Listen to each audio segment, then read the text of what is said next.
Hello everybody, welcome back to Hootie Hoo Barbecue. Today, not so much a new cook, doing some ribs and turkey. You've seen me do both, but putting multiple things on the G2 where we can kind of see what is the capacity of the G2. Obviously, I'm not going to fill this thing completely up, but I'm going to show you how much space it does have doing 2 racks of ribs and a turkey breast. Is there any other space left over? How much? What is it used for? But that's what we're hitting today, so stay tuned. Here's our turkey breast. Not much to this, just salt, pepper, garlic, nothing fancy. But these ribs have been on for an hour. This is their first look at those. Do some rearranging. Nothing fancy here. I believe that one is Holy Voodoo with some pepper. This one is just Gospel with some pepper. We're gonna move those a little bit closer, so it's a little bit warmer.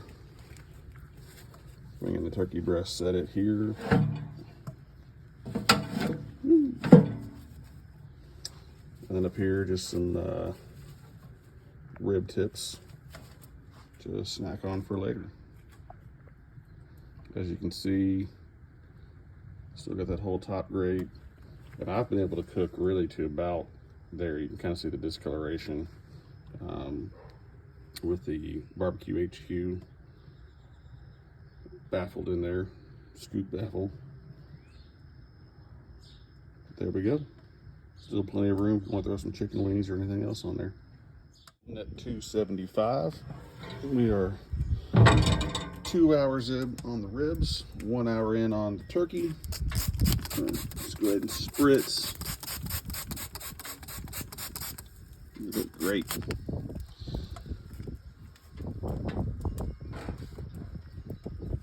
Close her back up. Well, the initial plan today was just to show kind of the capacity of the G2, but got time while food's cooking, might as well give a bit of a review. I've had this for 6 months. This is my first offset stick burner. I learned how to cook on the pellet grill, which that's my second one, and still absolutely love that. But learning how to cook the food, wanted to venture further into the hobby, and I've really enjoyed the last 6 months of learning to cook on the G2. The firebox on the G2 obviously is double wall insulated, has the couple inches of mineral wool there. It's about 20 inches long. The cook chamber, 20-inch diameter by 36 inches in length, so obviously the cooking grates are a tad bit smaller than that. And then it does have the taller smokestack that I do enjoy, not having to get a stack extension, but it's already there and has the damper that does come into use. A couple things I have learned about the firebox. This handle here, it does get pretty warm. You don't need the glove, it's not necessary, but you're not going to hold the handle right here without a glove. You're just going to want to kind of grab and move as you go. This right now is got some wind blowing, 250-degree fire. I did learn that putting 3 or 4 splits in there to start her up can push this thing upwards of 400, 450 degrees on the firebox side of the cook chamber, so you want to stay away from that. I have not yet tried out a bundle fire where I've tightly stacked a few logs in there to see how that would go. That might be something I try out fairly soon. But you just kind of want to bring this thing up to temperature slowly, and then the insulated firebox kicks in and will hold those temperatures once you bring them up slowly.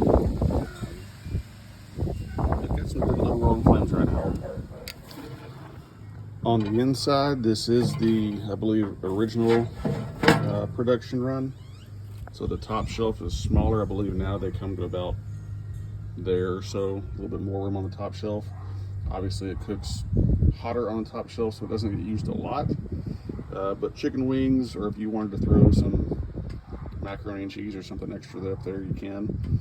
I believe on the newer runs also there is this angle iron bracket is either longer or there's an extra one there so that when you pull the bottom grate out, it's less likely to tip. Not really a problem that I've encountered so far, but those are the differences there. Now, why I chose the G2. I wanted something that was good quality, 1/4 inch, but I also, for my first stick burner, wasn't going to break the bank on trying to get something real nice and real fancy.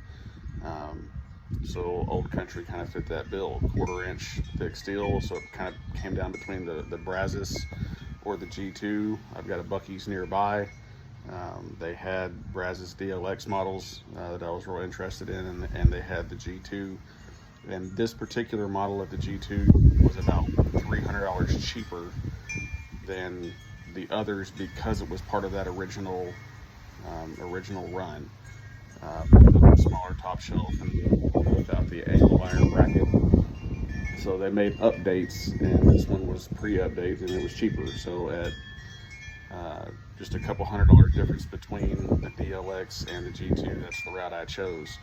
Now, if I get to where I'm wanting to cook more food for larger numbers of people, this is not the smoker that you're looking for.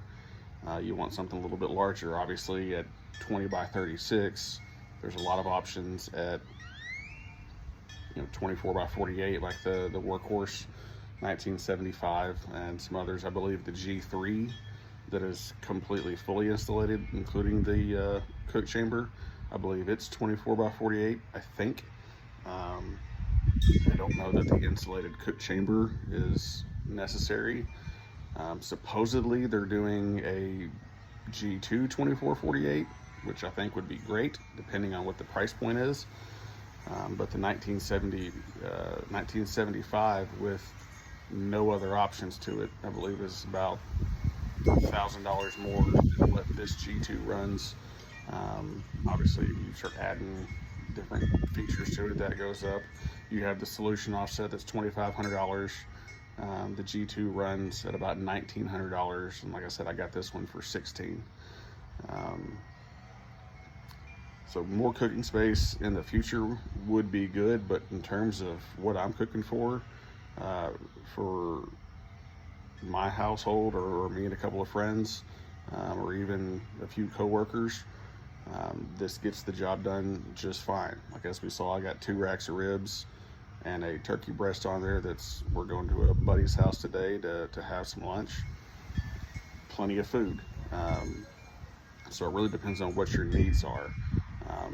Wanted to get a 1/4 inch offset. Didn't want to spend a ton of money with this being the first offset experience, but was willing to spend some. And so far, I'm very happy with the purchase. I think it will last a good long while. And if I ever get to the point where I'm cooking for larger numbers of people, then I will do some looking into some bigger offsets.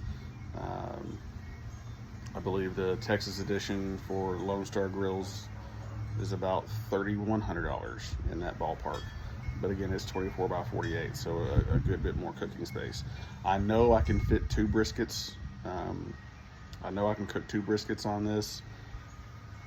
Could probably fit a 3rd, but with temperature variances, that one of them was probably cooking a little bit hotter and faster, so you probably have to do some rotation.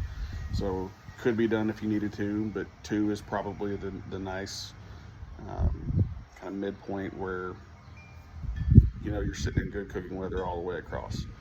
But so far, I've enjoyed it. If you're not looking to break the bank, but still looking to get good quality, could be something to look into. Y'all have a great day.